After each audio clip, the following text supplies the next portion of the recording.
Perrengues na advocacia. Enquanto muitos advogados gostam de fazer shows mostrando como são valentes em vencer os obstáculos, nós vamos falar dos obstáculos. E hoje eu estou aqui com uma audiência com colegas de bancada muito qualificados que vão nos ajudar a resolver esses perrengues. Esse podcast é uma realização de Marco Alves, Sociedade de Advocacia, apoio Amanda Gouveia, advogado, Paulo de Tarso, advogado, Ribeiro Corporation. E patrocínio Meu Amigo Importa e despachante documentalista. Amanda, se apresenta para a nossa audiência. Oi, gente, bom dia, boa tarde, boa noite. Não sei que horas que vocês vão assistir isso. Eu sou advogada, sou a Amanda. Eu sou pós-graduada em Direito Civil, Processo Civil, Direito Público. Agora, graças ao Marco, estou fazendo outra pós agora, Planejamento Patrimonial e curso. Eu nem sei quantos cursos que eu já fiz. E eu sou isso. Eu sou mãe, eu sou advogada, eu sou empreendedora e sempre lutando para poder dar a melhor solução para os meus clientes. Perrengue todo dia, mas a gente vai seguindo, porque não pode parar de pedalar, senão a bicicletinha cai. Então a gente vai pedalando, pedalando, pedalando para tentar conseguir a melhor solução. No episódio anterior, a gente recebeu a Lívia Rodrigues, e quando eu comentei que o advogado mata um leão por dia, ela falou, não, para, vamos multiplicar esse leão, são vários leões. A Né? gente mata em terra. A gente não só mata, não, a gente O mata em Paulo disse que a terra. gente mata um leão por dia e já amarra o próximo, do dia seguinte. Eu tô aqui também com a administradora Ana Paula Afonso Barbosa. Ana Paula, se apresenta aí para nossa audiência. Bom, falar que eu sou Ana Paula Afonso, falar que eu sou a administradora é dizer assim, a gente administra conflitos também. Mas o principal é que a minha formação é de administradora, mas a minha subformação, vamos colocar assim, ela é mais diversa. Então, de empreendedora, trabalhando também como editora de livros e muitas outras ações que eu fiz por aí, elas formaram o meu caráter e hoje eu estou aqui não só como administradora, mas para mostrar aos clientes. Então, eu venho aqui representar essa multifaceta e também para a gente falar um pouquinho sobre quais são a experiência do cliente, aquilo que ele espera do advogado enquanto cliente, porque nada mais é do que a gente precisar de um serviço e aí a gente passar por um perrengue. Então, perrengues de advocacia que vieram dos advogados também. Então, aqui eu estou para defender a classe, para Todo ser mundo. advogado do diabo ao mesmo tempo, mas a classe não dos advogados, mas dos clientes, né? Falar quais são essas habilidades aí, ou o que a gente espera para não passar perrengue. E aí vocês trazem para a gente aí o apoio para soluções, porque assim, de perrengue a gente tá cheio. Nossa, Ana Paula, você comentou um assunto interessante e antes de pedir para o Fabrício se apresentar, eu quero fazer um comentário sobre isso. Às vezes eu sou contratado para fazer um serviço que se chama Legal Review, que é uma espécie de auditoria do trabalho de outros advogados. O cliente se sente insatisfeito com o trabalho que está sendo realizado e me consulta para saber se o trabalho está sendo adequado. E é impressionante que, na maior parte das vezes, o trabalho está sendo bem realizado. Mas eu identifico que há um conflito ou uma falha na comunicação do advogado com o cliente para explicar para ele como o trabalho vem sendo realizado, como os objetivos estão sendo perseguidos. Essa dificuldade na comunicação faz o cliente ter a percepção que o trabalho está sendo ruim. E, na verdade, o trabalho está sendo bom. E aí, daqui a pouco a gente vai falar sobre isso. Eu tenho aí uma pautazinha para falar sobre empatia. E aí, dentro da empatia, a gente fala um pouquinho sobre comunicação. Mas deixa o colega seguir, que a gente tem assim, isso dá pano para manga. E eu estou aqui também com o Fabrício. Fabrício, se apresenta aí para nossa audiência. Me chamo Fabrício Ribeiro, sou administrador, consultor de empresa, perito em administração e, acima de tudo, empreendedor. Administração, nós estamos aqui com dois advogados, né? Mas a administração está em tudo, né? Desde o levantar até você ir dentro da sua empresa. E eu baseio muito a administração em 3Ps. Essa metodologia é uma metodologia norte-americana de um empresário norte-americano chamado Marcos Lemoine, que baseia a administração em 3Ps: pessoas, processo e produto. Mas na frente a gente vai falar um pouco sobre isso. Muito bom. Eu quero aproveitar que hoje nós temos pessoas que não são da área jurídica para eu falar de perrengues que o advogado passou, mas que também não são perrengues típicos da advocacia.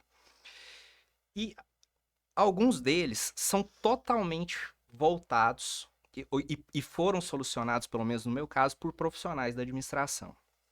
Por exemplo, quando eu abri o meu escritório, que o primeiro cliente sentou diante de mim, me apresentou o problema, eu sabia como resolver o problema dele. Mas na hora que ele me perguntou quanto vai custar isso, eu não sabia precificar o meu serviço. Eu não sabia precificar. E eu comecei a perceber que havia uma certa dificuldade, porque eu não poderia simplesmente copiar o preço dos outros advogados, porque o meu custo não era igual ao deles. E se eu igualasse o preço aos outros advogados, por que que o cliente contrataria um advogado que está começando hoje e não um advogado que está há 20 anos no mercado? Então, essa foi uma dificuldade que eu tive quando eu abri o escritório em 2005 para 2006. Mas não é seu só esse problema, né? De Até do todos nós. próprio. Quando você falou se fazer a revisão, até na psicologia também tem a supervisão clínica, por exemplo, e na administração, o que, que a gente tem? Quando ele fala aí de pessoas, processos também, existe uma forma de você calcular isso. E outro dia, eu não sei se o advogado acontece isso, mas eu sonho resolvendo problema. Ah, sim. Então, eu sonhei essa noite, meu Deus, eu fiz uns podcasts, qual que é o próximo? É ponto de equilíbrio.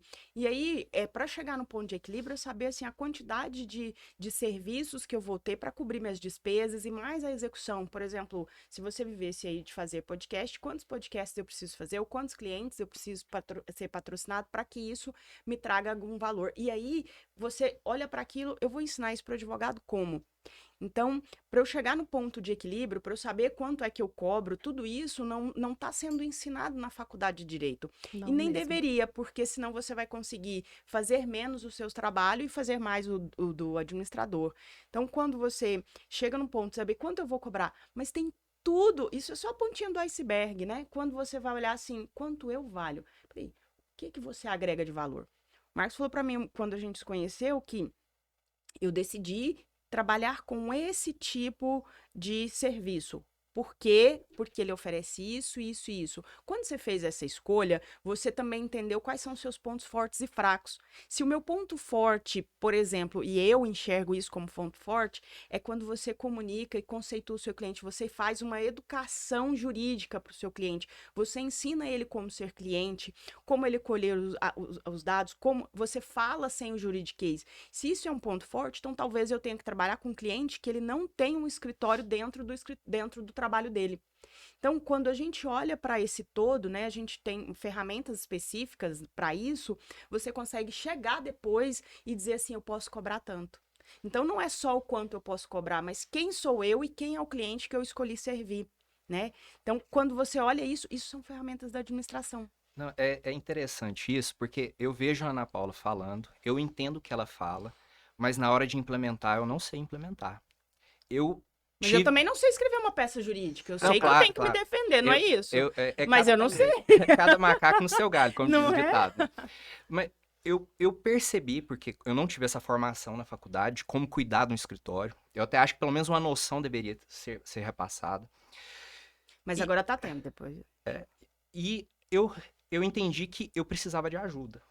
E eu comecei a contratar consultorias. E ao longo da vida eu contratei e continuo contratando consultorias para ter métricas do meu trabalho, saber quanto cobrar e tudo mais. Eu cheguei à conclusão que contratar consultoria já nem é custo mais. Já nem é Investimento. custo. É um investimento. Eu vou transformar aquele conhecimento em algo tangível que vai melhorar a experiência do meu cliente e com isso vai acabar me atraindo novos negócios e novos clientes. E eu vou te falar a verdade, que muitos escritórios hoje, eles não contratam mais como investimento, já virou despesa. Então já é diferente. Por quê? Quando você tem alguém, quando você faz o cálculo daquele custo ao longo do tempo, né? Porque investimento, você tem que saber quanto aquele valor vai te retornar. Então, se você faz baseado assim, você tem um objetivo, porque tudo hoje, se você está fazendo alguma coisa e ela não está alinhada na sua estratégia, ou ela não está relacionada à sua estratégia, ou você está fazendo errado, ou você não deveria estar fazendo. Se não está alinhada à sua estratégia, pessoal, você não deveria estar fazendo. Você está gastando tempo e dinheiro, recurso à toa. Então vamos lá, você contratou uma consultoria e ela está alinhada à sua estratégia, ela vai te fazer ter um retorno de X, porque eu não quero dar aqui sugestão de estratégia, de missão, de visão, nem nada disso. Eu quero só que a pessoa tenha uma macro ideia, né? Então, se você quer chegar em um objetivo X, eu quero ter X de cliente, eu quero ter X de faturamento, eu quero ter X de rede social, que seja. Mas, ou eu quero ter minha sede própria, não importa. Se eu quero chegar nisso em 2 anos, eu fiz um investimento, esse valor precisa se pagar ao longo do tempo. Então, se você está contratando uma consultoria de 100 mil, para você ter um retorno de 500 mil em 2 anos, e isso ao longo do tempo não está pagando, você está fazendo um investimento incorreto. Você vai olhar aquilo de novo e talvez você incorpore como despesa na contratação de um profissional qualificado para o seu escritório, e muitos já têm administradores que fazem isso, e aí ele vai agregar valor de estratégia, que é o que você está precisando, né? Nesse caso aí que você está citando, não é alguém que vai fazer só o administrativo operacional, você precisa de um administrativo estratégico, e aí, né, vem as especializações. Então, você vai trazer aquele profissional que vai agregar valor, que vai fazer que em 2 anos você consiga chegar lá. Então, quando a gente olha lá no comecinho, aquela ferramenta do Canvas ali, que você olha e fala, quem eu preciso trazer para poder me fazer alcançar esse objetivo estratégico, você entende? Então, quem eu preciso? Eu preciso de uma assessoria, eu preciso de uma consultoria, eu preciso de uma mentoria, eu preciso realmente de um colaborador que fique aqui no meu dia a dia para fazer alcançar essa estratégia. Então, tudo que você fizer hoje, quando eu acordo cedo, isso está alinhado ao meu propósito de vida? Porque tudo é propósito. Se eu vim aqui hoje, ele está alinhado ao meu propósito. Eu não vim aqui hoje de graça, gastar o meu tempo, fazer auê. Não, nós viemos aqui hoje porque isso está alinhado à nossa estratégia. Quer seja fazer networking com pessoas de diferentes áreas, quer seja para estreitar relacionamento com alguém que é importante em algum outro momento, quer seja para trabalhar minha imagem, quer seja para eu perder meu medo de falar em público. Isso precisa estar alinhado, porque do contrário, você está dinheiro jogando recurso fora. Então, a mesma coisa quando você vai olhar para um administrador. O que é aquele? Aqui nós tivemos 2 perfis de administradores diferentes. O meu perfil, eu brinco muito que eu sou tipo um pato. Né? Eu nado só um pouquinho, mas eu faço de tudo um pouquinho. Isso é um diferencial. Porque às vezes eu preciso de um especialista, mas às vezes eu preciso de um multi. Entende? Então, a mesma coisa um advogado. Eu chego para um advogado, igual você falou, e ele me cobrou baratinho, você acredita? O que pode acontecer se você não sabe cobrar o seu preço porque você não sabe o seu valor? Que preço é diferente de valor. Se você não sabe o seu valor, você cobra qualquer preço, o cliente duvida de você. E se você tem um escritório muito arrojado e cobra barato, aí piorou. Eu Porque não tive tá alinhado. uma experiência do ponto de vista do cliente a respeito disso. Essa semana eu postei na internet que estava buscando um profissional que entendesse de algumas ferramentas do marketing digital Vi. para me Sim. ajudar com o projeto. E uma pessoa me respondeu, falou, ó, coloca esse anúncio, esse projeto, numa plataforma que chama Workana. E eu não conhecia Sim. a plataforma, fui lá e coloquei. E eu recebi várias propostas. A maioria delas com um preço muito baixo. E como eu sei a complexidade do trabalho que eu quero, eu imaginei que ou essas pessoas não entendem do que estão fazendo, porque se eu fosse resolver o problema que eu preciso resolver, eu ia levar algumas semanas para resolver. Eu não ia resolver em poucos instantes diante do computador, eu ia levar algumas semanas, é um trabalho complexo. Então, eles me ofereceram uma proposta de um valor muito pequeno, que ou eles não entendem o que estão fazendo, ou por alguma razão não pretendem entregar o objeto, porque por aquele valor não se executa o objeto que eu pretendo. E por uma coincidência eu acabei estreitando a comunicação das propostas que tinham um valor mais elevado. Né? Eu já cheguei à conclusão que muito barato sai caro. Eu aprendi isso com muita rasteira nessa vida. Tem muita coisa que a gente precisa dar o valor. E quando a gente está falando de profissional liberal, serviço, isso tem uma importância muito grande. Uhum. Porque a gente muitas vezes quer falar de preço, quer falar de desconto, mas a gente está falando de uma coisa personalizada. Né? Não tem desconto para quem é personalizado. Para quem faz trabalho manual, você vai fazer um bolo e você está fazendo um trabalho artístico no bolo, você realmente vai dar desconto porque está fazendo o contrato 30 dias antes? Qual o motivo? É interessante. Mas uma coisa que eu quero chamar a atenção é que muitas vezes a gente não sabe nem onde pedir ajuda. Já aconteceu comigo, enquanto cliente, precisar de um médico e não saber qual tipo de médico eu devo procurar. Qual especialista, né? Qual advogado eu devo procurar. Qual tipo de administrador, qual tipo de consultor eu preciso ter. Muitas vezes a gente não sabe. Né? Amanda, eu queria que você compartilhasse algum perrengue na advocacia, mas nessa rodada eu queria que você falasse das questões administrativas do seu trabalho, na formação do preço, no controle dos seus processos. Eu acho que ela Gente. pode falar também da maternidade, por gentileza. Como é que uma pessoa, mãe, administra uma empresa e uma casa? Porque aí, eu acho que essa viés aí me faz pensar assim, como uma mãe administra tudo isso, administra um negócio. Ela falou tantas especializações aí, que eu falei, mas aí 9 meses de... Gestação. Administração do Eu tempo, fui né? fazendo a A conta, conta. eu falei, peraí. Gente, realmente não tem sido fácil, viu, colega? Eu costumo falar que, ó, já linkando com o tema aqui do podcast, perrengue. Eu acho que se não fosse o Marco, minha vida seria uns 95% mais difícil. Eu ia ter 95 vezes mais perrengue. Os outros 5 é porque ele já me ensinou como é que faz. Aí não é tão difícil mais, entendeu? Gente, a gestão é uma coisa que a gente sai da faculdade completamente perdido. Eu lembro quando primeira vez, assim, não sei se você vai lembrar, em frente à sua academia, você marcou de conversar comigo um dia. Eu falei assim, eu não quero saber desse trem de advogado, é difícil demais, eu não dou conta, eu não tenho cliente. Aí você falou assim, vem aqui que eu vou malhar, 4 horas da tarde, não sei o que, me encontra. Aí a gente sentou pra tomar um café, seu café até esfriou, do tanto que a gente conversou. E a gente Será que a gente conversa? Será que conversa? Só um pouquinho. A gente conversou e você falou tanta coisa pra mim, minha cabeça foi assim, ó, bum. Eu falei, meu Deus, ele advoga de verdade. Tipo, isso é advogar. Isso é advogar. E aí eu fui atrás de estudar mais, eu tenho um negócio comigo, eu posso não saber fazer, porque, né? A gente não sabe, mas eu vou e estudo, aí eu falo assim, Marco, é assim, não sei o que, não sei o que, como que eu faço isso aqui, não sei o que? Eu já chego pra ele assim, pedindo um auxílio, porque eu encontrei nele uma pessoa que ele me dá uma visão macro, igual você falou. Quando eu comecei a advogar, eu não emitia boleto, não sabia fazer nada. Ele, você vai criar uma conta não sei o quê, você vai fazer isso, você vai fazer aquilo. Um questionário que você já manda para o cliente, ele já responde, você já sabe ali mais ou menos como é que faz. Então, a gente sai da faculdade completamente perdido, completamente perdido. E essa gestão que você falou é muito importante. Além da advocacia, além da maternidade que eu estou incumbida agora, né? Minha pequena tá chegando aí. Eu tenho uma empresa com meu marido. Nós temos aí alguns funcionários. Então, assim, é uma demanda. Até, assim, grávida de 8 meses, que eu tive bebê um pouquinho antes do tempo, né?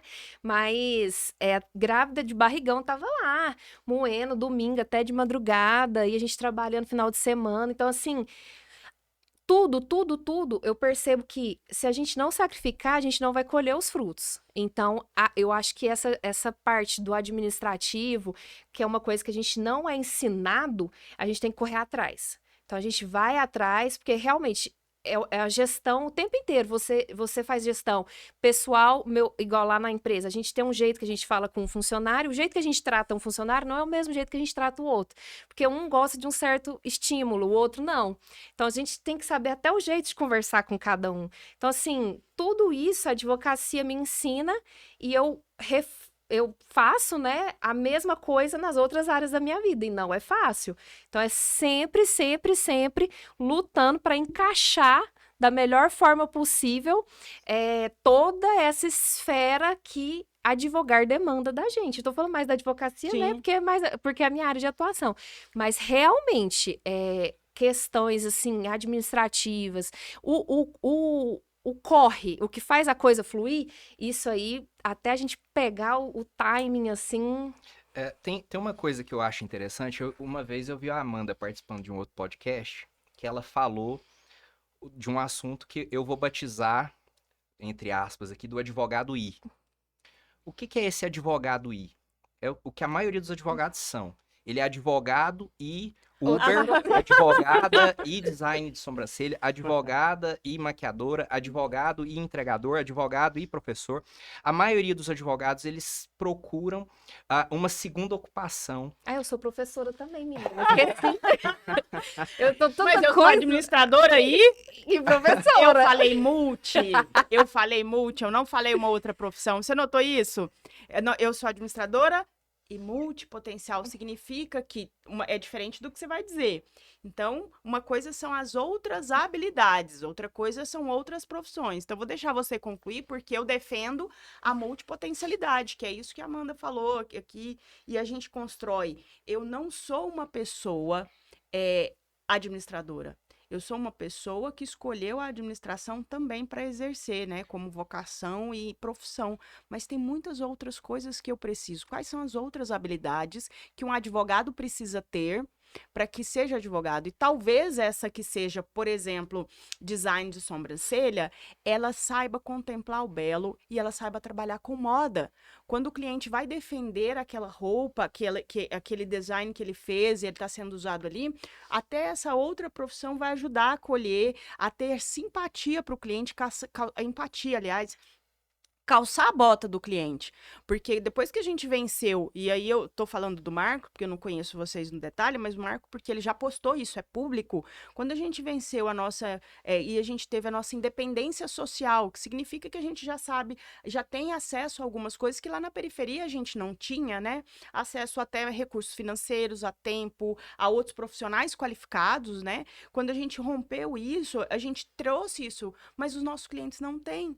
Os seus clientes não têm. Então, quando chega um cliente seu para falar sobre trabalho, olha, eu vim aqui para pedir a equiparação salarial. E aí você diz, mas por que você não... Olha, eu trabalhava como gestor, mas o meu cargo era menor e eu não recebia por isso. Eu quero equiparação. Então, você calçar a bota e às vezes entender que ele não foi para ali porque talvez ele não tivesse aquela habilidade de trabalhar a imagem. As pessoas sabiam que ele tinha responsabilidade, mas a imagem dele não tinha o poder que precisava para ele ser um gestor. E aí você calçar a bota do outro, entender isso, enxergar com o olho do seu cliente, para você talvez entender que o jeito que você vai, não o jeito, né, mas as ferramentas do direito que você vai utilizar para defender ele, para mostrar, não é só a visão dele, mas a visão do outro, que não comunga ali. Eu falo, olha, talvez, eu sei que eu precisava, por exemplo, trabalhar a minha imagem, e eu trabalhei minha imagem numa comunicação não violenta, e às vezes a empresa esperava que ele soubesse se vestir com roupas de marca, ou uma maquiagem adequada, ou uma roupa específica. Então, quando eu cliente, olho para o meu advogado, eu quero que ele me enxergue dessa forma. Que eu chegue lá, ele não me olha. Se eu já tenho um problema de imagem, ele me olha dos pés à cabeça. Então, eu quero que ele entenda que aquela outra segunda ocupação que eu tenho, ele me traz aquilo da minha personalidade. Eu quero que ele enxergue quem eu sou. Porque, gente, eu não sei vocês, mas eu acho que psicólogo e advogado são, tipo, confessionários. Sim, Porque... Entre as quatro paredes do escritório, eu já ouvi de tudo. eu também. Eu já ouvi gente falando que torturou. Eu já vi gente falando que amarrou para arrastar no cavalo. Eu já vi gente falando que eletrocutou o devedor. Todo tipo de história que vocês pensaram, eu já ouvi. E as coisas mais corriqueiras, que lamentavelmente são mais corriqueiras. Violência doméstica, né? Agressão com filhos, já escutei de tudo. Agora, o interessante, a Ana Paula estava falando sobre essa questão de vestir a roupa do cliente. Eu tenho identificação muito grande com os meus clientes. Eu não sei se eu estou atraindo o tipo de cliente que eu gosto, mas todos que chegam para mim estão com um perfil fantástico. São todos bonzinhos, todos respeitam o meu espaço, todos respeitam o meu tempo. E nem sempre foi assim, né? Foi um processo até chegar nesse ponto. Vou chegar nesse nível. Então, eu tenho clientes muito bons. E a maioria dos casos onde eu ganhei muito dinheiro, muito acima da média de ganhos normais, foram exatamente com os clientes mais diferentes. Aqueles clientes mais simples, aqueles clientes, às vezes com dificuldade até de comunicação, mas foram os que me deram condições de ganhar muito dinheiro. E ao mesmo tempo, não sei se proporcionalmente, mas ao mesmo tempo foram os que me deram mais satisfação pessoal de ter resolvido o problema deles. Nossa, Talvez falou porque tudo. sejam os clientes que estão alinhados à sua estratégia. E Pode a sua ser. estratégia já está caminhando, você apontou o pé para lá, é assim que eu quero. E aí os clientes que já estavam alinhados a essa estratégia que fizeram com que você chegasse no resultado melhor. Porque a gente precisa de um estado de flow. Quando eu sou, e eu falo, e eu defendo isso, quando eu sou uma multipotencial, quando eu enxergo muito, eu sou criativa, como é que eu vou me relacionar muito bem com aquele cliente que ele é cheio de regras? Então, quando eu pergunto algo para ele, ele só diz sim ou não. Enquanto que aquele outro cliente mais simples, ele não tem essa barreira, ele vai te contar tudo aquilo que você precisa saber. Facilita, faz o seu trabalho fluir. Então, quando eu faço no meu trabalho algo que é flow, algo que me faz fluir, é fácil. Ou, no mínimo, parece fácil para o outro. Então, quando você grava um vídeo, igual a gente falou ali antes um pouquinho de começar, eu gravo um vídeo e tem gente que trava porque ele não tá no flow dele. Então, quando você está no seu flow, por que eu tenho que desconsiderar isso? Por que eu tenho que desconsiderar o cliente que me faz fluir? Uma vez, há uns 10 anos atrás, eu contratei uma consultoria para medir um certo tipo de resultado que eu tinha no escritório. De acordo com o resultado que tinha no processo e o perfil do cliente. Para eu saber onde eu estava tendo mais sucesso e onde eu estava tendo menos processo, ou menos sucesso. E o resultado me surpreendeu. Eu não sei se essa métrica ainda é atual, se encaixaria no meu escritório hoje, porque foi um estudo que foi feito há 10 anos. Mas eu percebi que o cliente que eu tenho mais sucesso é aquele que me contrata e não interfere no meu trabalho. Nossa. É aquele que me contrata e confia no meu trabalho e deixa que eu faça o trabalho de acordo com a minha experiência, com a minha vivência, com o meu Que conhecimento. não usa o Dr. Google? É, Não, eu não sei exatamente. se eu posso chegar nesse ponto, porque todos acabam em um determinado momento olhando. Mas quando tem a conversa com o advogado, tem aquele cliente que fala: "Não, eu até vi no Google diferente, mas eu prefiro acreditar no senhor." Tem, né? E tem aquele. Eu abri uma caixinha perguntando para outros advogados sobre perrengue. Teve um advogado que escreveu lá. Eu tinha um cliente que já chegava com a petição pronta para eu assinar e protocolar. E eu achava um absurdo, porque aquela petição não tinha nada a ver e eu me recusava a assinar aquilo. Então, eu comecei esse estudo. A proporção era enorme, assim, era tipo 90% mais chance de sucesso quando o cliente não interferia no trabalho. E com base nessa experiência que eu tive com os meus clientes, eu trouxe essa experiência para minha vida. Quando eu vou contratar um profissional, eu também não interfiro no trabalho dele. Então, se um consultor, uma vez eu contratei uma consultora de imagem e ela me mandou um questionário e eu deixei uma pergunta em branco. E essa pergunta dizia o seguinte: você tem alguma coisa que você jamais usaria na sua roupa, no seu figurino? Eu deixei em branco. E ela me perguntou: por que você deixou em branco? Falei: porque eu contratei o seu trabalho para que você possa me dar orientação. Ela: mas e se eu te mandar vestir uma tanga de oncinha para ir numa audiência? Aí eu respondi a ela: se você, com o seu conhecimento, com a sua expertise, acha que é uma boa ideia, eu vou obedecer cegamente, mesmo não sendo o meu perfil de roupa. Sim. Então, Eu que pensava. eu comecei a contratar profissionais e me entregar nas mãos deles. E o resultado é maravilhoso. Na mesma proporção que os clientes que me permitem despejar o meu conhecimento a favor deles têm mais sucesso, em 90 e tantos %, eu também sinto que eu estou tendo sucesso com esses profissionais que eu contrato. E eu já perdi as contas de quantas consultorias, quantas assessorias eu contratei. De profissionais liberais, com o perfil do Fabrício, por exemplo, ou também, sei lá, o Sebrae já contratei, eu já passei na mão de muita gente, né? Ao ponto de que teve uma época que eu resolvi fazer um curso para o jovem advogado. Falou: eu vou te ensinar o que ninguém te falou antes de sair da faculdade. Coisa pequena, coisa besta, e que o advogado muitas vezes não leva a sério. Uma primeira coisa que eu falo para ele: divide a sua conta pessoal bancária com a do escritório. Você não precisa ter nem o CNPJ agora, mas o dinheiro do escritório deixa separado. Você tem que ter uma contabilidade, você tem que ter, no mínimo, um livro caixa lá para você saber onde que esse dinheiro está indo. Talvez eu não vou nem me atrever a falar que esse é um conhecimento que é um conhecimento profundo de administração, que eu acho que a gente tinha que aprender a administrar um pequeno orçamento, era na escola. A gente tem que aprender, porque todo mundo vai ter um salário e vai ter despesa. A gente tinha que aprender a administrar isso na escola, infelizmente a gente não aprende. Eu vi que foi recusado agora um projeto de ensino de matemática financeira nas escolas. Mas agora está tendo empreendedorismo e projetos de vida na escola, tá? Então, é um dos pontos que a gente já está agora Evoluindo. dentro da escola Graças isso. a Deus. Porque nós vamos falar, eu queria ouvir um pouco o Fabrício nesse sentido, porque assim, ele trouxe aquilo que eu não tenho muito hábito de fazer e que é extremamente importante quando você vai construir uma comunicação, que é conceituar. Então, quando ele trouxe ali a teoria para cá, para a gente nivelar o conhecimento. Então, ele trouxe teoria da administração, porque o advogado traz o juridiquês, ele fala latim, ele realmente fala uma língua morta, e ele quer e a comunicação é uma coisa viva. Então, quando você, advogado, conhece o seu cliente e é o perfil do seu cliente, ele vai conceituar, ele vai esclarecer. E aí, quando eu indico o Marco, e eu indico o Marco para alguns amigos, são exatamente aqueles que não têm esses conceitos e você vai trazer ele para uma jornada, tanto quanto você criou aí desse curso, que é: eu não sei nem qual a especialidade que eu tenho que buscar. Eu não sei nem se eu tenho direito de pedir algo. E aí ele vai educar essa pessoa e dizer: você tem o direito de pedir, é assim que se faz, o prazo é isso, porque isso, nós leigos, eu não tenho a mínima noção de qual é o processo. Ele diz processo, pessoas e... Pessoas, processos, produto. Qual que é o produto que vai sair quando eu saio do seu escritório? O que vai sair de lá? Como é que eu entro lá? Eu entro lá cru e saio como? Porque eu entro na faculdade de Direito, eu não saio administrador, eu saio advogado.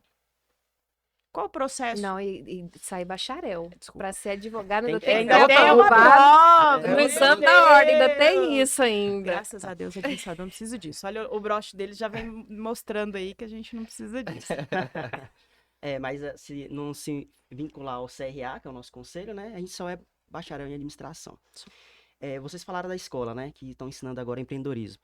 Mas eu vejo o seguinte, que de nada adianta você saber financeiro, você saber como o seu orçamento, como fazer a conta, se você não sabe gerir pessoas. Porque tudo são pessoas. Tudo. Então, eu vou trazer um exemplo para vocês aqui. Recentemente, eu fiz consultoria para uma empresa e quando eu cheguei lá, a dona falou o seguinte: cara, eu não sei o que está acontecendo aqui. Meus clientes são excelentes, só que não cresce meu faturamento. E eu faço tudo. Aí eu já sentei um sinal de alerta. Faço tudo, né? Aí eu olhei para ele e falei assim: não, se você faz tudo, você não é um empresário, você é empregada. Né? Então vamos começar Da por própria aí. empresa. Da própria empresa. E aí a gente fechou a consultoria e eu fiz um levantamento, né? Uma pesquisa de satisfação com os clientes. 80% de satisfação. Mostrei para ela. Ela falou: nossa, então a gente tá atendendo muito bem, né? Eu falei: tá, mas tem um cliente interno também, né? Que são os seus colaboradores. Vamos fazer um VOC, que é voz do cliente. Ouvir o seu colaborador. E aí eu fiz uma reunião com todos os colaboradores individual para entender qual que era a perspectiva dentro daquela empresa. Aí a satisfação foi lá embaixo. Ou seja, quem de vocês que recebem uma visita em casa com a casa suja? Certo? Então a gente tem que primeiro olhar para dentro da sua empresa e ver aonde você precisa melhorar. E aí foi quando eu usei a metodologia, né? Os 3 P's: pessoas, processo e produto. As pessoas não são ruins. Tá? O que os empresários mais pecam são o seguinte: não consegue executar um bom trabalho, o que faz? Desliga. Fala desligamento. E os 3 P's, eles falam o seguinte: se você não está executando um bom trabalho, dá um treinamento para esse colaborador. Né? Porque os maiores gastos das empresas hoje é contratando e desligando. Se você chegar numa grande empresa, você vai ver que um dos maiores gastos que tem é no desligamento do colaborador. Que aí entra todo aquele processo de imposto e tudo mais. Então, você pega o colaborador, treina ele, mas mesmo assim não está dando resultado, talvez esteja no lugar errado. Tem grandes profissionais que não é de ficar falando, não gosta de falar em público. Então, sim, você tem que saber aonde estão essas pessoas. E para isso, você precisa saber gerir pessoas. Então, primeiro P, pessoas, processo, produto. Pessoas no lugar certo, bem treinado, agora vamos padronizar os processos. Processo. Existem empresas que nem têm processo. Exemplo, eu contratei um colaborador hoje. Como que eu vou treinar esse colaborador? Aí, não, o fulano vai te ensinar como atender na recepção. O fulano ensina de um jeito, o outro ensina de outro. Cadê o processo dessa empresa? Então, precisa definir um processo, padronizar esse processo e, claro, tá auditando. Porque dentro da metodologia Lean Six Sigma, existe a melhoria contínua. Então, não é só implantar um processo e padronizar. Você precisa também auditar. Isso é auditoria interna, tá? Como que está sendo feito esse processo? Se as pessoas que estão ali estão entendendo o propósito dessa empresa, a visão. E, por fim, não menos importante, produto. Eu costumo dizer /serviço, né? Que existe empresas que vendem produto e oferecem esse serviço também. Se você tem pessoas no lugar certo, bem treinadas, um processo bem definido, bem padronizado, o produto ou o serviço, dificilmente ele vai dar ruim. Dificilmente. Só que as empresas não conseguem entender isso. E o que acontece? Você também precisa fazer com que seu colaborador entenda que ele também é um gestor. Porque eu não preciso ter cargo de liderança para ser um líder. Eu posso ser líder do meu próprio setor. Saber fazer, saber gerir, saber organizar os processos. Eu tenho a minha esposa fala o seguinte, né? Que eu tenho eu sou quase um japonês. Eu utilizo muitas filosofias japonesas, né? Que eu faço as coisas tudo organizadas, sabe? Eu tenho que levantar a tal hora, eu tenho que tomar banho, eu tenho que escovar o dente, e tudo bem. Tudo é processo. Tudo processo.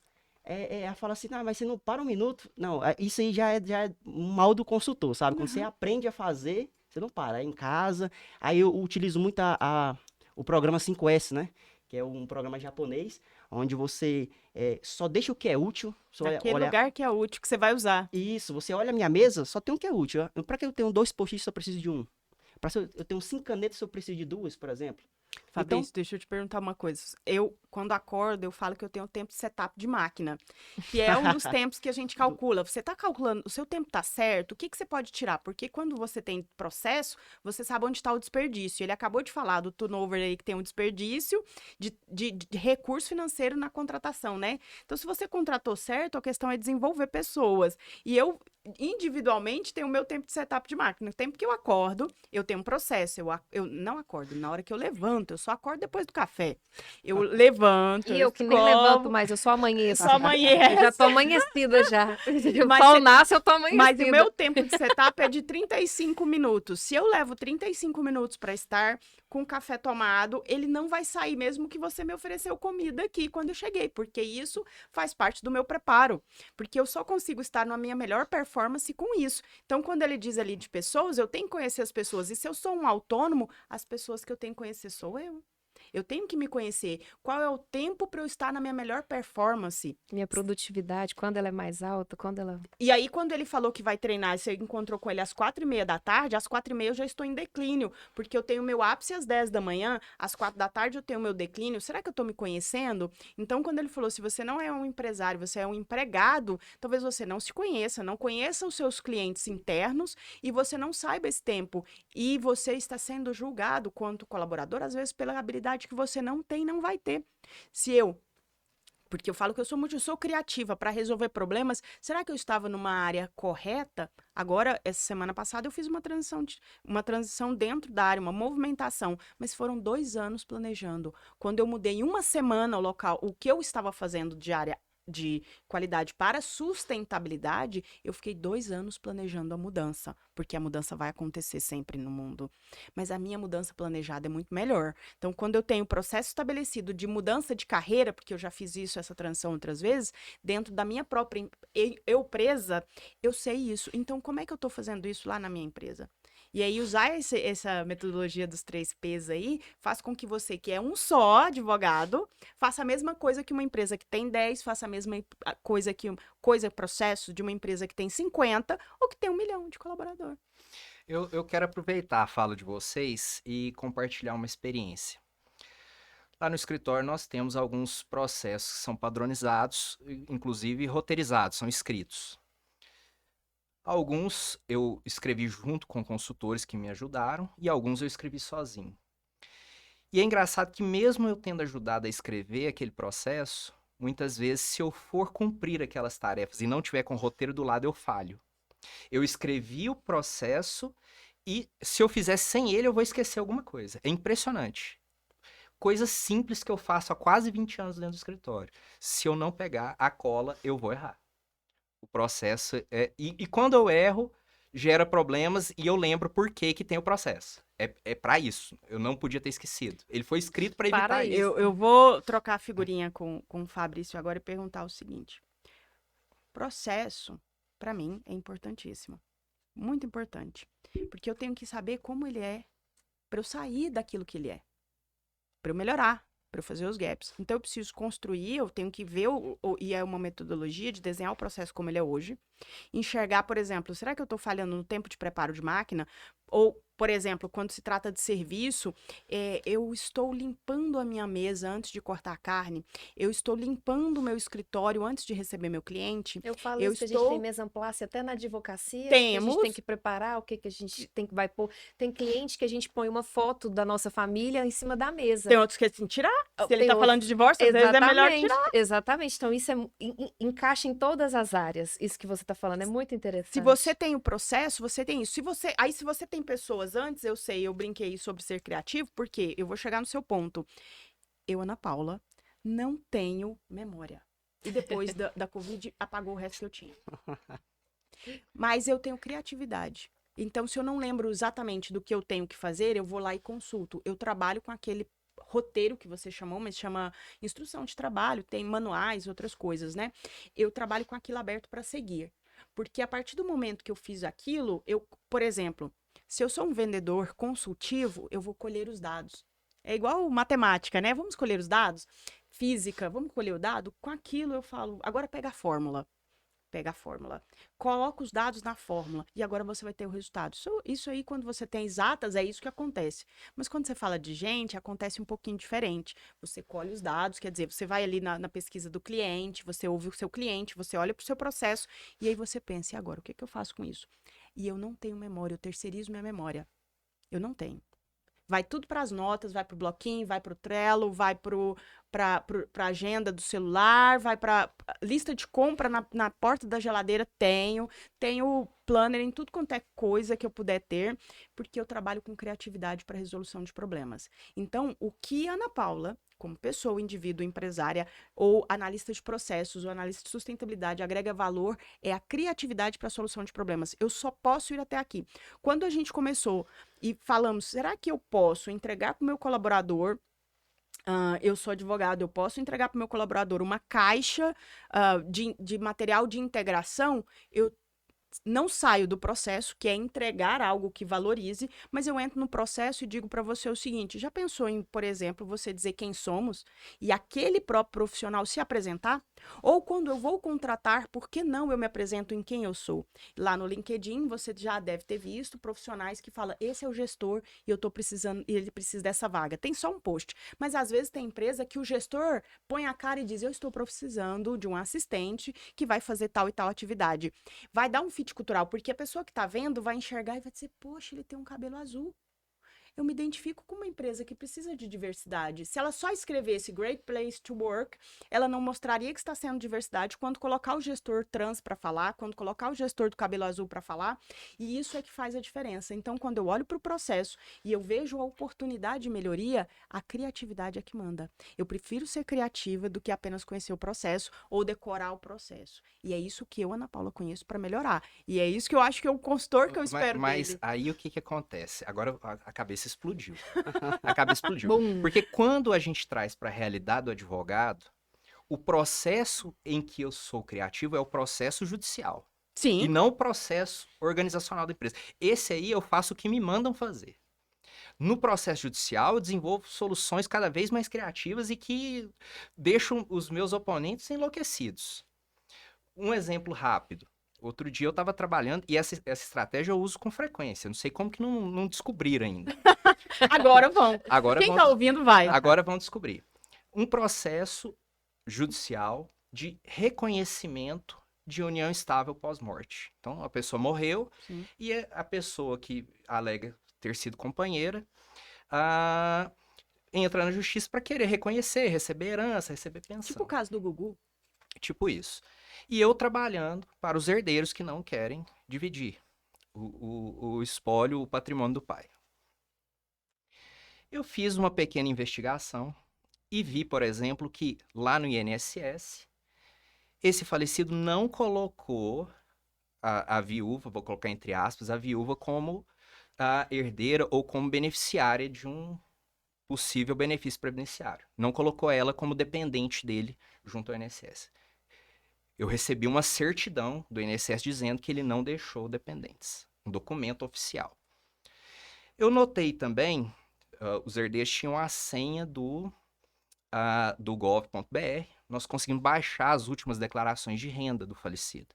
E ele não colocou a viúva como dependente, como cônjuge. Não fez isso. E eu tinha as declarações de renda. Para quem é do direito, a informação que está lá produz um efeito que nós chamamos de... qual que é o termo? Eu esqueci. Juris tantum. Equivale à verdade, a não ser que tenha uma ali. presunção de verdade, a não ser que tenha uma prova muito forte para refutar. Então, eu já tinha esses dois documentos públicos com presunção de veracidade. Eu podia simplesmente apresentar a defesa e falar, excelência, está aqui os documentos públicos dizendo que ela não era companheira. Eu não fiz isso. Eu tinha os documentos em mãos, mas eu aleguei que ela não era companheira e falei assim, a outra parte também não acredita que era companheira, porque ela nem trouxe o documento do INSS e nem trouxe a declaração de renda. Se ela fosse companheira, ela tinha se empenhado para trazer esses documentos. O advogado adversário, ele passou praticamente 2 anos tentando conseguir esses documentos. Na hora que conseguiu, que esses órgãos mandaram para o processo, eu tinha uma prova que, além da presunção, de veracidade do conteúdo foi produzida pela outra parte. Isso gera um peso muito maior. Porque se eu junto lá, o advogado teria 1 ou 2 anos para refutar essa prova. Ele ia ficar lá procurando precedentes, ia procurar processos em que esses documentos não foram considerados. Ele ia refutar em uma petição. Ele ia ter tempo, mas não. Eu deixei ele 2 anos perseguindo uma prova que eu já sabia que ia me beneficiar. Já usei essa estratégia várias vezes. Então, isso é uma coisa que eu considero criativa. É uma estratégia processual. Nesse ponto, eu consigo desenvolver ideias. Quando está falando do direito, eu consigo desenvolver Porque ideias. você conhece o seu processo. Quando você conhece o processo, você consegue ver melhorias e ser criativo naquilo. Quando você conhece os processos administrativos, aí você tem condição. E aí vem da importância de você olhar processo. Quando você olha para o processo, você pode desenhar, você tem 1001 formas de fazer isso, mas quando você conhece o seu processo, você consegue, a partir daí, melhorar ele. Mas se você nunca padronizou, nunca enxergou o processo, você não vai Não, e melhorar. veja bem, inovação. Muita gente fala, eu sou inovador, e acha que inovação é criar algo que não existe. Muito pelo contrário, não é apenas isso. É revitalizar aquilo que existe. Então, se você tem um processo, você precisa revê-lo. Revê-lo. Você fala assim, é aí que eu peco, eu sou bom nos processos judiciais. Já é um ponto positivo. É para isso que existe multiprofissionais. Você saber que você não é bom naquela área, você precisa de alguém que faça, que é bom naquela área. O que você precisa é entender. E deixa que as pessoas executem. Então, um grande CEO de uma empresa, ele não vai fazer tudo. Ele vai entender, compreender e saber como que faz, mas ele não precisa necessariamente fazer. Por quê? Você tem profissional para cada área. Nós aprendemos um pouco de contabilidade. Bem Nós, pouco. bem básico, né? Depende muito da universidade, né? Tem uns que ainda foca até mais. Eu, por exemplo, na UFG, aprendi... tive 6 disciplinas do direito. E é importantíssimo, porque quando a gente fala do direito, né, quando a gente fala de administração pública, ele precisa saber muito bem até o limite, ele só pode fazer aquilo que mandam. É como se ele fosse um advogado administrador, na verdade, né? Isso. Então ele só pode fazer aquilo que mandam ou não. Enquanto que quando a gente trabalha, e eu fiz numa particular, até com bolsas, mas eu fiz a forma com que você enxerga é o que o cliente quer. E você traduz aquilo que o cliente quer para o seu negócio. E a gente, na verdade, tem que pensar também que é o que eu quero para eu alcançar meu cliente. Então, não é o que o mercado demanda, é qual é a parte do mercado que eu quero trabalhar. Então, quando eu tenho essa visão aí, a gente enxerga diferente. Quando ele falou de contabilidade, eu gosto muito de gerencial e contabilidade de custos, embora administradora criativa. Por quê? Porque, por exemplo, quando eu produzia livros, eu vou fazer um orçamento de livros baseado na quantidade de papel que eu vou gastar, horas homem que eu vou utilizar. E aí, quando eu olho lá, qual é o custo, onde é que está meu ponto de equilíbrio, quando é que eu consigo diminuir, não? É na quebra de papel? Mas espera aí. Quando eu uso muito papel para poder produzir alguma coisa, sai bom, às vezes você tem um desperdício muito grande dessa dessa matéria-prima. Então, mas espera, eu conheço aquele material, é só letras, não tem fotos, então eu sei que a quebra é menor. E a gente pode tirar isso dessa despesa, desse valor aí, que esse custo, ele é variável. Então, quanto mais eu produzo, mais barato fico. Então, às vezes, eu tenho uma criatividade de dizer, em vez de 1.000 livros, faça 1.500, vai ser mais barato. Mas se o cliente for uma editora, é isso. Se o cliente for uma pessoa física, o resultado é outro. Eu tenho que conhecer de contabilidade de custos para eu saber onde eu posso tirar da editora e onde eu posso tirar para a pessoa física, que aquele valor ele é variável. Se ele tem uma agência de publicidade que está atendendo ali, ou se ele não precisa daquilo.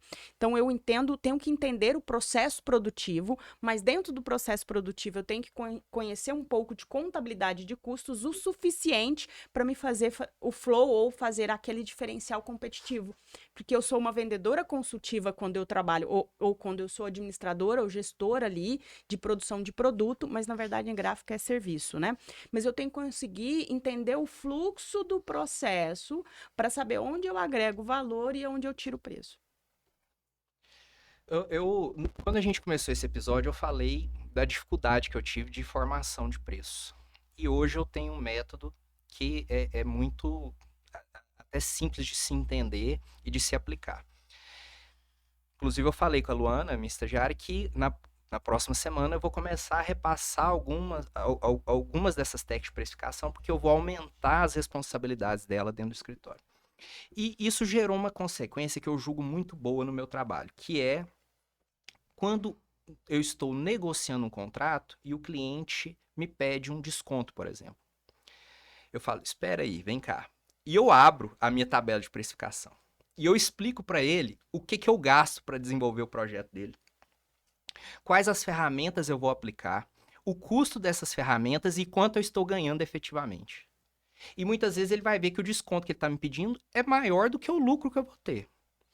E quando é assim, eu prefiro não tê-lo como cliente. Eu falo, eu não quero pagar para trabalhar para você. Se você quiser me contratar dentro dessas condições, onde além de pagar todas as despesas pelo trabalho de qualidade que eu pretendo te oferecer, dentro desse contexto e ainda ganhar um pouco, nós vamos fazer um bom negócio. E isso gerou uma cultura que praticamente nenhum cliente meu me pede desconto mais. Então, Porque você descobriu o seu valor. eu descobri o meu valor, mas precisei de ajuda. Eu não sabia fazer isso sozinho. E hoje é fantástico. Inclusive, eu ensino essa técnica em alguns cursos. Outro dia eu tive num escritório, Passos e Moura, para fazer um pequeno curso sobre gestão de escritório. E eu falei sobre a precificação. Eles, nossa, nós estamos cobrando tudo errado. É uma sorte a gente estar com as portas abertas aqui. Não, não é sorte, é porque eventualmente o advogado ganha uma ação maior, ganha um dinheiro que não era dentro Uma do planejamento. sucumbência. Uma sucumbência. Que a Alguma gente coisa. não faz a mínima ideia do que é, pelo menos eu não. Fabrício, você Não, sabe? não. Esclareça. Fala aí, Amanda. Gente, até vamos esclarecer, porque a sucumbência é do advogado. Vamos deixar isso aqui Mas bem eu não sei claro. nem o que é isso. Olha, quando a parte, né, nós temos, no processo, temos a parte ativa, o polo ativo e o polo passivo. Eu estou litigando contra você, vamos supor. Uhum. Eu estou processando você porque você me prometeu uma coisa e aí você não cumpriu com o nosso contrato. Aí eu processei você, o juiz falou assim, não, a Amanda tá certa, ó, Ana Paula não cumpriu, nananana. Aí o juiz fala assim, as custas do processo serão pagas pela Ana Paula e os honorários de sucumbência. Na hora que a gente manda a sentença pro cliente, o cliente faz assim, ó, que é esse negócio aí de 10%? Que é isso? Que eu vou receber? É porque toda vez que você, que é a outra parte que está no processo, perde o processo, você como cliente, você, Ana Sim. Paula, você vai pagar os meus honorários, os honorários do meu advogado. Sim. Porque você perdeu. Então, a gente, em algumas ações, que seria ótimo se fossem todas, né? Mas em algumas ações a gente ganha do nosso cliente, que são os honorários contratuais, e às vezes por ganharmos integralmente. Se a gente ganhar parcialmente, ali a gente ganhou numa coisa e perdeu em outra, aí a gente divide os honorários, que aí o seu advogado vai ganhar um pouco e o meu advogado vai ganhar outro pouco. Mas de vez em quando a gente ganha do nosso cliente e da parte adversa. Mas aí, minha filha, até explicar isso pro cliente, Não, até... o honorário de sucumbência. Mas você me explicou muito bem. Agora já temos aí uma informação. O honorário de sucumbência, não sei, eu era recém-formado, eu escrevi um artigo sobre isso, comparando a quantidade de acordos que nós temos no Brasil e a quantidade de acordos que tem no sistema judiciário americano. Lá é muito mais acordos do que aqui. Numa desproporção enorme. Aqui é muito pouco, nós estamos engatinhando. Nós litigamos muito ainda. Litigamos muito. Porque a sucumbência, ela é uma espécie de Litigamos. punição. A sucumbência é uma espécie de punição para aquele que usou o sistema judiciário indevidamente. E aqui no Brasil tem limite.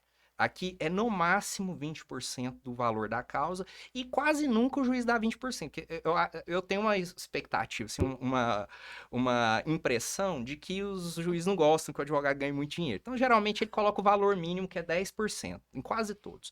10%. E mais as custas processuais, que também não é lá essas coisas. Quando a gente fala de término de processo, elas são caras para dar entrada, mas depois, no final, já não é lá essas coisas.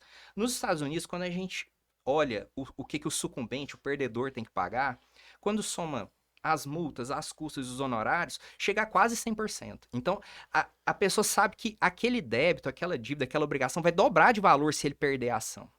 Então ele começa a observar, se ele percebe que está caminhando para uma derrota, ele não paga para ver, ele vai lá e faz o acordo, para evitar o pagamento da sucumbência tão alto, a dívida vai dobrar de valor por conta da sucumbência. Aqui no Brasil não, é no máximo 20%, porém a maioria dos juízes aplicam 10%. Eu fiz até uma simulação quando eu escrevi esse artigo, que se a pessoa está litigando por R$50 mil, e deixar esse dinheiro numa boa aplicação enquanto o processo está tramitando e no final ela perder, mesmo pagando todas as despesas do processo, ela ainda lucraria lá um determinado valor, que eu não lembro agora de cabeça. Então, para a pessoa errada, era conveniente a demora do processo, porque mesmo com o dinheiro lá, ele lucraria, em vez de pagar imediatamente. Então, o sistema de sucumbência brasileiro, ele é meio deficiente, na minha opinião. Já melhorou demais, teve a reforma em 2015, estão melhorando, teve uma alteração de lei agora, está melhorando. Mas eu acho que o sistema judicial brasileiro, ele precisava reduzir o valor de custas iniciais Nossa. e colocar com muita força custas finais e penalidades para o perdedor. Isso iria estimular mais os acordos se o sistema judicial brasileiro começar a se comportar como o americano. Não sei se isso aconteceria, precisaria de mais estudo, mas se comportar, vai estimular os acordos. Sabe uma coisa muito engraçada? As pessoas assistem muitas séries americanas de direito. Assim, Então ela assiste lá e ela vê aquele universo, aquela coisa assim encantadora, né? Uns tempos atrás eu tive uma reunião pra gente tentar um acordo numa partilha de um casal que ia se divorciar. E a gente tentando ali, o advogado da outra parte e eu tentando um diálogo e tal. Como o Marco falou, nos filmes e nas séries, eles têm muito assim, o precedente tal, fulano contra ciclano, eles têm medo de ir pro tribunal. Eles falam assim, a gente see you in court. Tipo assim, a gente se vê no tribunal, porque quando a coisa fica pesada, eles vão pro tribunal, sabe? Se não deu acordo, é porque o trem tá feio. E aqui não, aqui o profissional que encoraja o acordo, ele já é diferenciado, porque o povo tá acostumado a ir pra justiça e pra ver o que que dá. E a gente tentando, eu e o advogado ali na luta, né? Não, mas o que que você abre mão? O que que é indispensável pra você? Não, o indispensável pra mim é a casa. Não, então vamos ver o que que dá pra gente fazer. E ali, não sei o que, não sei o que. Eu sei que teve uma hora que a outra parte levantou, pôs as mãos na mesa. Então a gente se vê no tribunal. Gente, eu juro que eu fiz assim, eu segurei, assim, porque eu só pensei nas séries americanas. As pessoas pensam que quando chegar no tribunal vai ter martelo, peruca, aquela coisa assim, bem televisiva, e não é. Quando vai pro tribunal, perdeu, é custas, é sucumbência, coisas que às vezes o profissional. Olha só, sobre o tema, né, de perrengue, se o profissional não deixar isso bem claro no contrato dele, que em caso de improcedência, né, do pedido, daquilo ali que está sendo postulado lá no processo, que ele tem que arcar com aquilo, nossa, depois é uma dor de cabeça sem tamanho, porque, uai, por que que você não me avisou? Não, mas está no contrato que você assinou. Então, é um dos perrengues, assim, eu falo que depois de um tempo, antes não. Agora, cada processo eu adiciono uma cláusula, um pedacinho dentro de uma cláusula, porque a gente vai aprendendo na prática que cada processo ensina uma coisa pra gente. Cada processo, cada pessoa que entra no escritório, ela ensina uma coisa pra gente. Então, você tá ali. Aí eu, nossa, aconteceu isso aqui nesse processo. Não, então, em caso de. então aqui já fica o convite para vocês fazerem um podcast, um videocast que fale sobre quais são as outras habilidades que um advogado tem que ter, pensando nesses perrengues, para evitar esses perrengues, assim, de uma forma mais contundente, porque você trouxe para a gente aí análise de indicadores, estudo de mercado e depois ainda melhoria do processo dentro daquilo que você está construindo a partir da experiência do cliente ou para trazer isso. E são habilidades ou são ferramentas que estão disponíveis para vocês aí dentro de outras áreas de conhecimento. Eu Então a gente extrapolei o deixa para horário. depois. Você ainda pode ficar mais um pouco? Então eu vou fazer o seguinte, para não interromper, eu vou declarar que agora já é o 4º episódio. Se todo mundo puder, tá? Sim. Tem que alimentar minha aqui, filha. ó. Tá, então você vai, mas se der, volta. Tá. Está aberto o 4º episódio, sem cortes. Ao vivo é assim mesmo. Tá, vai dar.